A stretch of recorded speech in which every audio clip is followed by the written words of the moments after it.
Hi, welcome to day 4 of the LinkedIn Fitness Plan. Yesterday, we saw how to use content as a way to improve your visibility and also to build your reputation on LinkedIn. Today, we're going to look at another way that actually increases your visibility, but can actually complement what you're doing alongside content. And that's all about comments and how you can use comments both on your own posts and also on other people's posts. So let's head over to LinkedIn and I'll show you what we mean.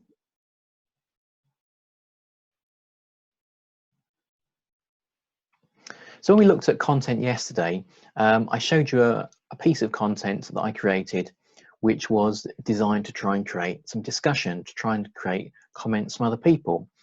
This is the post here. I was talking about a new LinkedIn feature, the sort of auto suggest feature on LinkedIn, ironically for comments.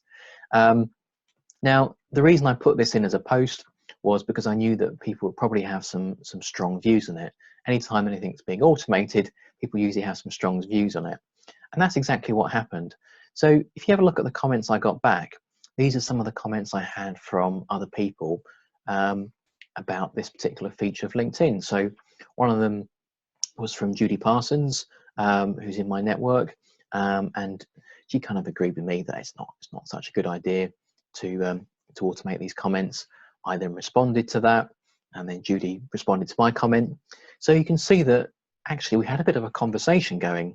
It wasn't a private conversation via email, it was a public conversation. It was commenting back and forth on a post on LinkedIn in a public environment. So obviously you can't talk to people as you would if you were in the same room as them, but comments are the closest you can get really to trying to have a conversation with people. And that's the way most relationships either start and then build from, is just to have conversations. And bear that in mind when you think about comments. So that's all they are at the end of the day. So going back to this particular post, there's a couple other comments I had in from people that weren't a fan of it as well. Now, one thing to mention, looking at if you have a look at the comment that I had from Karen here that I responded to, one of the things that Karen's done is that she's tagged my name in there. Now you might think, why has she done that? It's a comment on my own post, so I should probably read it anyway. Well, the advantage of actually tagging in either the author of the post or somebody else that's relevant to the comment you're writing is it means they're even more likely to see it. When you get tagged in anything in a post or in a comment on LinkedIn, you get an extra notification, and that makes it more likely that you're going to actually click on it, go through and read it. So it's quite a good technique when you're addressing somebody, either in a post or in a comment like it is here, to actually tag them in. Just type @button, use the @button, and then start typing their name, and then you can select it and their name appears. So that's what Karen's done here, and I did the same in terms of responding to her as well. Sometimes if you're actually replying to a comment, as I've done here to Karen's comment, then I kind of think it's even more important to use the tag feature, because it's not Karen's post, therefore she's perhaps maybe less likely to be looking at it and less likely to see what comments or responses she gets back. But tagging is another way to actually ensure you improve your visibility and you carry on that conversation with people. You carry on the conversation with people that you're having through the posts. Now, one thing to remember though is that when you use this tagging feature in LinkedIn, make sure it's relevant to the people you're tagging in. There's nothing worse than being tagged in a post or in a comment which actually isn't really relevant to you, and someone's doing it just as a way to try and get more people viewing their post. It comes across like spam really. So make sure it's relevant and make sure it's targeted to the person you're including. Okay, so that's one example. I'm going to show you a different example now. Here's a different post that I wrote.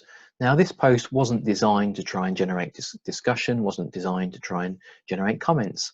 I was just sharing a particular tool, a tool you might have heard of called Answer the Public. So there's a little, I won't open it, but there's a little short mini blog post there explaining what Answer the Public does, how it works. But you'll see below it, there's five comments I had on it. The first comment was actually from me. And why have I commented on my own post? It wasn't because I forgot to add anything into the post itself. The reason I added a comment is that if you're ever adding a website link to a post on LinkedIn, because of the way that the LinkedIn algorithms and the LinkedIn code works, it means that your post gets seen by fewer people. I won't go into details as to exactly why that is. I'm not sure I even fully understand myself, but essentially LinkedIn wants to keep you on LinkedIn, and because of that, anytime you put a link into a post, they think you're going to try and take people away from LinkedIn. So posts without links perform better, but if you include a link in a comment, as I've done here, then it doesn't have the same impact. That the post still gets, you know, a good visibility amongst your network.